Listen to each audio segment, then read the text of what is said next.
Alhamdulillah, alhamdulillahilladzi huwa khaliqu kulli syai', walhamdulillahilladzi biyadihi malakutu kulli syai', walhamdulillahilladzi yaftaqiru ilaihi kulli syai', walhamdulillahilladzi sabbaha nafsahu faqala subhanalladzi asra bi'abdihi laylan minal masjidil haram ilal masjidil aqsa alladzi barakna hawlahu linuriyahu min ayatina innahu huwas sami'ul basir.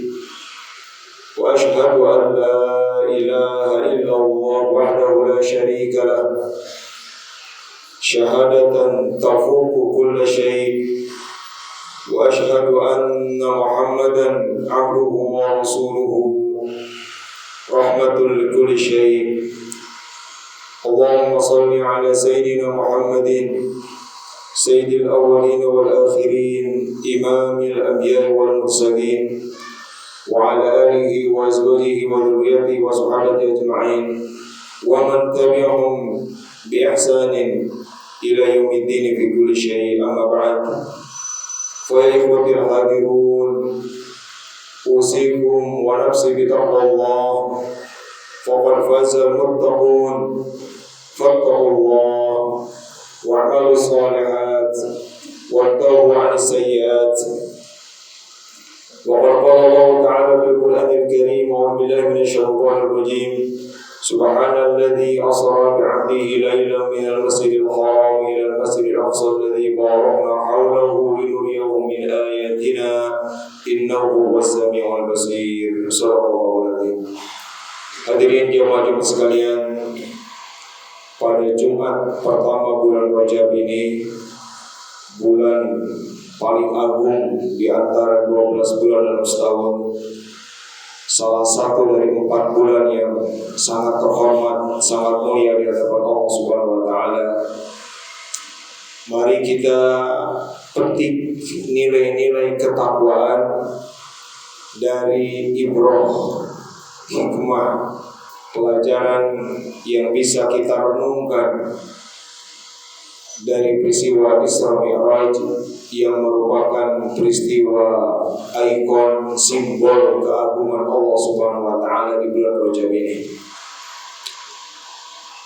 Al-Imam Al-Qushairi, seorang sufi akbar, sufi besar, sekaligus mufassir, muhaddis, karena tidak mungkin ada sufi yang tidak paham Quran hadis, tidak mungkin ada sufi yang bukan mufassir dan muhaddis.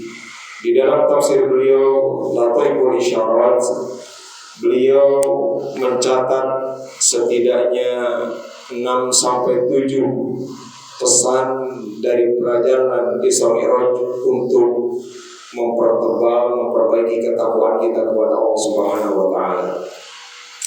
Pelajaran pertama, kata beliau, dari peristiwa Al-Isra wal Mi'raj yang menjadi nilai ketakwaan adalah nafyut ta'ajjub, yaitu membuang dan menghilangkan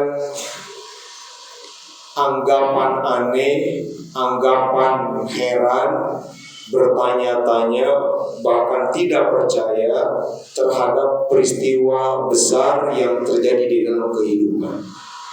Ketakwaan kita kepada Allah Subhanahu wa taala menuntut kita untuk percaya sepenuh hati pada kebesaran Allah, kekuasaan Allah, keluasan dan kemutlakan kehendak Allah, bahwa langit dan bumi ini adalah kerajaan Allah, bahwa semuanya adalah ciptaan Allah, bahwa semuanya ada di dalam genggaman Allah, bahwa apapun yang terjadi adalah bagian dari kudrah kekuasaan Allah, bahwa apapun yang terjadi, sebesar apapun, seaneh apapun, bahkan sebiasa apapun menurut logika kita, semuanya adalah bagian dari kekuasaan Allah Subhanahu wa taala.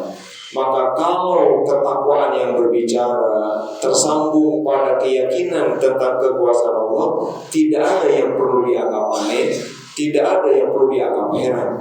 Nafiyut ta'ajjub atau izalatul u'jubah, kata Imam Al-Busairi. Ini ditujukan oleh Allah Subhanahu wa taala dengan mengatakan Subhanalladzi asra. Allah memuji dirinya dengan tasbih tertinggi. Maha suci Allah yang telah memperjalanan. Semuanya dikembalikan kepada perangan Allah. Bagi orang bertakwa, kalau semua sudah dikembalikan kepada Allah, apa herannya? Apa anehnya? Kalau semua sudah dikembalikan, disambungkan kepada Allah, apa sulitnya menerima peristiwa tersebut, mempercayainya, meyakininya? Inilah hadirin sekalian yang harus kita miliki di dalam kehidupan. Nafiyut ta'ajjub, jangan kaget, jangan heran, jangan bertanya-tanya, jangan mempertanyakan mengapa, jangan menghujat pada apapun peristiwa, tetapi segera kembalikan kepada Allah, segera yakini bahwa itu adalah minallah, bahwa itu adalah dari Allah Subhanahu wa taala, apapun itu. Ini yang pertama. Yang kedua, pelajaran besar kedua dari perjalanan Isra Mi'raj dan cara Allah mengabarkannya pada kita adalah nafyul i'jab, yaitu tidak membanggakan diri, tidak menganggap diri ajaib, tidak menganggap diri hebat karena mendapat kehebatan dari Allah. I'jab atau sering kita menyebutnya ujub. Orang bertakwa yang meyakini semuanya dari Allah. Orang bertakwa yang meyakini semuanya adalah kehendak Allah saja.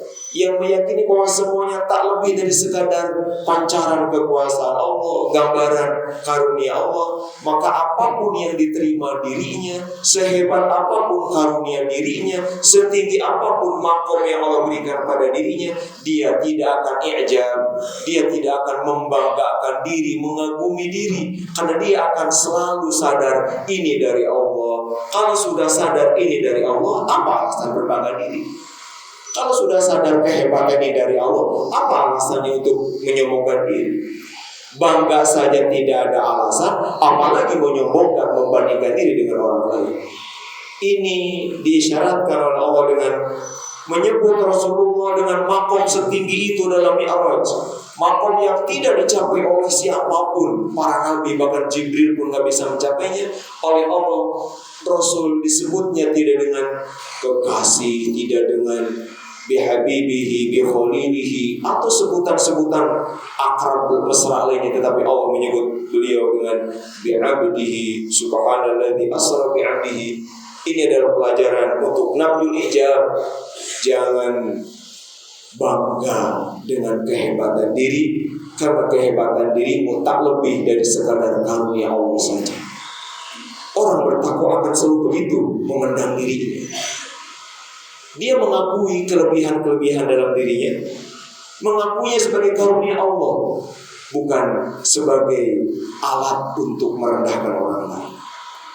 Yang ketiga, yang sekalian, disebutkan oleh para ulama bahwa Allah mengutus Rasulullah ke bumi itu untuk ta'limul ibadah, untuk mengajarkan ibadah pada kita.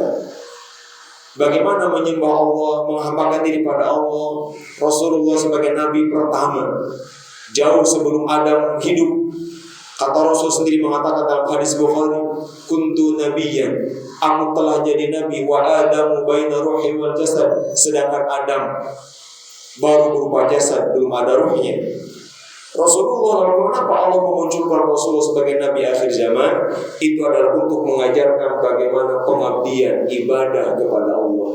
Lalu dengan Mi'raj, Rasulullah Allah berangkatkan menghadapnya, khitab dengannya, muhawarah dengan Allah. Itu adalah ta'limu adabil ibadah. Rasulullah menjadi gurunya para malaikat. Kita tahu malaikat disetting oleh Allah hanya untuk ibadah. Settingan malaikat itu seperti settingan robot, hanya untuk satu tugas, ibadah. Tetapi untuk urusan adab, tata krama, etika ibadah, guru para malaikat adalah Rasulullah SAW. maka Rasulullah di dalam perjalanan Mi'raj itu mengajarkan kepada para malaikat bagaimana ibadah terbaik. Disebutkan di dalam surat An-Najm, ma zaghal basaru wa ma tagha. Di dalam perjalanan Mi'raj itu pandangan Rasulullah tidak berpaling kiri atau kanan, bahkan tidak memandang jauh ke depan, hanya pada sebatas apa yang dihadapi. Tujuan Rasul pun Mi'raj, Rasul tidak punya kepentingan apapun, tidak punya harapan apapun kecuali ingin dekat saja dengan Allah Subhanahu wa taala. Itulah adab tertinggi di dalam ibadah, hanya fokus pada yang diibadahi al-ma'bud yaitu Allah, dan hanya fokus pada kedekatan dengannya. Itulah puncak tertinggi keikhlasan, tidak mengharap apapun, dan itulah yang diajarkan oleh Rasulullah kepada seluruh makhluk di bumi, seluruh makhluk di langit, ta'limul ibadah wa ta'limu adabil ibadah. Maka Rasulullah guru semua, gurunya Jibril, gurunya para malaikat, gurunya para nabi. Yang kelima sekalian, perjalanan Isra wal Mi'raj menunjukkan, mengajarkan kepada kita tentang metode beriman, cara beriman, thariqul iman. Kata Imam Al-Qushayri, rangkaian ayat Mi'raj, Isra Mi'raj mengajarkan kepada kita bahwa keimanan yang itu adalah akar dari ketakwaan itu dibangun pertama dari melihat, memandang, mendengar, memperhatikan, merenungkan ayat-ayat Allah. Di situ Allah menyebutkan linuriyakum min ayatina, tidak langsung mengatakan untuk kami perlihatkan sifat-sifat kami, atau Allah tidak mengatakan untuk kami perlihatkan zat kami, tetapi Allah mengatakan linuriyakum min ayatina, untuk kami perlihatkan ayat-ayat kami, tanda-tanda kebesaran kami. Itulah awal iman. Iman dipupuk dari tafakkur, tadabbur, perenungan, membaca, melihat, mendengar, memperhatikan tanda-tanda kebesaran Allah. Semuanya dibaca sebagai tanda kebesaran Allah, termasuk Isra wal Mi'raj. Kalau sudah membanyak membaca kebesaran Allah, tanda-tandanya semua, apapun fenomena hidup dibaca sebagai tanda kebesaran Allah, maka akan sampai pada terminal kedua, yaitu ma'rifatus sifat, mengenal sifat-sifat Allah. Dari memperhatikan matahari, memperhatikan langit, memperhatikan bulan, akan sampai pada sifat Allah maha kuasa, maha indah, maha perkasa. Kalau sudah memahami ma'rifat, mengenal sifat Allah, maka pada ujungnya juga akan mengenal zatullah, zat Allah Subhanahu wa ta'ala. Inilah metode beriman. Maka memperbanyak merenungkan ayat-ayat Allah adalah pupuk terbaik ketakwaan kita. Hadirin sekalian, disebutkan oleh para ulama yang keenam bahwa puncak ayat yang Rasulullah terima pada perjalanan Mi'raj, kata Imam Al-Qushayri, adalah apa yang Allah sebutkan di dalam Al-Quran, laisa kamitslihi syai'un wa huwas samiul basir. Puncak dari melihat ayat-ayat Allah adalah maqam tanzih, maqam tasbih, meyakini kemahasucian Allah, kemahabersihan Allah dari keserupaan dengan makhluk. Laisa kamitslihi syai', tidak ada satupun yang serupa dengan Allah, mendekati atau menyerupai Allah, tidak ada. Allah maha tunggal dalam segala sifatnya, tidak disertai atau dicampuri makhluk sedikit pun. Itulah puncak tauhid. Sehingga kata Imam Fakhruddin Ar-Razi, puncak tauhid adalah subhanallah, ungkapan subhanaka, ungkapan subhanahu, ungkapan subhanalladzi, yang itu di dalam sholat kita menjadi bacaan terbanyak. Ruku baca tasbih, sujud baca tasbih, i'tidal baca tasbih, di dalam iftitah pun kita baca tasbih, karena tasbih adalah puncak tauhid. Selama belum ada tanzih, tasbih di dalam hati seseorang, tauhidnya belum mencapai kesempurnaan. Hadirin jamaah sekalian, dan yang terakhir, nilai ketakwaan dari Isra Mi'raj yang ini penting bagi setiap bertakwa adalah bahwa sehebat apapun keyakinan kita kepada Allah, seyakin apapun kita kepada Allah, di dalam menjalani kehidupan tetap kita harus sulukul asbabil adiyah, harus menempuh sebab akibat yang sudah Allah buat. Kalau ingin pinter, ngaji. Kalau ingin ngaji paham, ada tunjukkan. Kalau haus minum, kalau lapar makan. Kalau ingin dapat hasil ya bergerak, bekerja, meminta. Sulukul asbab. Kalau ingin dekat kepada Allah ya mendekat, tidak diam, pasif atau jumun. Itu dicontohkan oleh Allah sendiri. Bagi Allah mudah saja. Langsung Nabi berangkat tanpa buruk, nggak ada sulitnya. Langsung Nabi diberangkatkan tanpa dibedah dada, nggak ada sulitnya. Langsung Nabi berangkat sendirian tanpa Jibril, nggak ada sulitnya. Tetapi Allah mengajarkan pada kita semua itu harus melalui tahapan-tahapan. Rasulullah dibangunkan dulu, dibedah dulu dadanya, dibersihkan, diisi ilmu, hikmah, yakin, iman. Ditemani Jibril, menempuh perjalanan, bertemu dengan para nabi, dan seterusnya. Itu adalah pelajaran bahwa sehebat apapun takwa kita tetap harus sulukul asbabil adiyah, menempuh sebab akibat di dalam kehidupan nyata kita. Hadirin jemaah segala, mudah-mudahan jadi bekal ketakwaan kita sehingga takwa kita makin tumbuh kuat dan banyak membuahkan kesalehan-kesalehan. Qala ta'ala linuriyahu min ayatina innahu huwas samiul basir.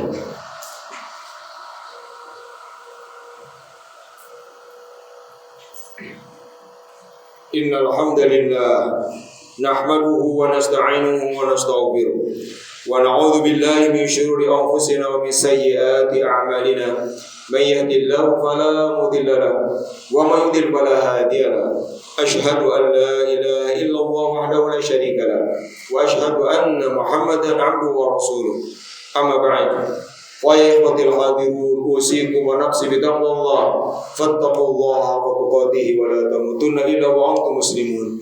Wa 'alamu anna Allah ta'ala amara bi amrin bada bi nafsi faqala inna Allah wa malaikatahu yusalluna 'alan nabi ya ayyuhalladzina amanu sallu 'alaihi wa sallimu taslima. Allahumma shalli wa sallim wa barik 'ala sayyidina Muhammad wa radhiyallahu an ashabi rasul ajma'in. Allahumma ighfir lil muslimina wal muslimat wal mu'minina wal mu'minat al ahya'i minhum wal amwat. Allahumma ighfir lana dhunubana wa kaffir 'anna sayyi'atina wa tawaffana ma'al abrar. Allahumma rabbana la tu'akhidhna in nasina wa akhtana. Rabbana wa la tahmil 'alaina isran kama hamaltahu 'alal ladzina min qablina. Rabbana wa la tuhammilna ma la taqata lana bihi wa'fu 'anna waghfir lana warhamna anta maulana fansurna bil kafirin. Ya hayyu ya qayyum ya dzal jalali wal ikram. La ilaha illa anta bi rahmatika nastaghith wa min 'adabika nastajir. La takilna ila anfusina wa la ila ahadin min khalqika tarfata 'ain wa asilana syu'unana kullaha bima aslahta bihi salihin. Allahumma rabbana la tuzigh qulubana ba'da idh hadaytana wa hab lana min ladunka rahmatan innaka antal wahhab. Allahumma ya dafi'al bala ya dafi'al bala ya dafi'al bala idfa' 'anna al-bala'a wal waba' idfa' 'anna al-bala'a wal waba' idfa' 'anna al-bala'a wal waba' ya darakal hadikin ya ghiyasal mustaghithin ya ghiyasal mustaghithina aghithna ya ghiyasal mustaghithina aghithna. Allahumma ij'alna wa iyyahum bi hifdzika wa 'iyadika wa 'ibadika wa 'iyalika wa jiwarika wa amnika wa amanatika wa hizbika wa hirdika wa sitrika wa lutfika min kulli syaitan wa sultan wa insi wa jan wa baghin wa hasid wa sab'in wa hayyatin wa aqrab wa min syarri kulli dabbatin anta akhidhun bi nasiyatiha inna rabbi 'ala siratin mustaqim. Allahumma rabbana atina fid dunya hasanah wa fil akhirati hasanah wa qina adzaban nar. Walhamdulillahi rabbil alamin.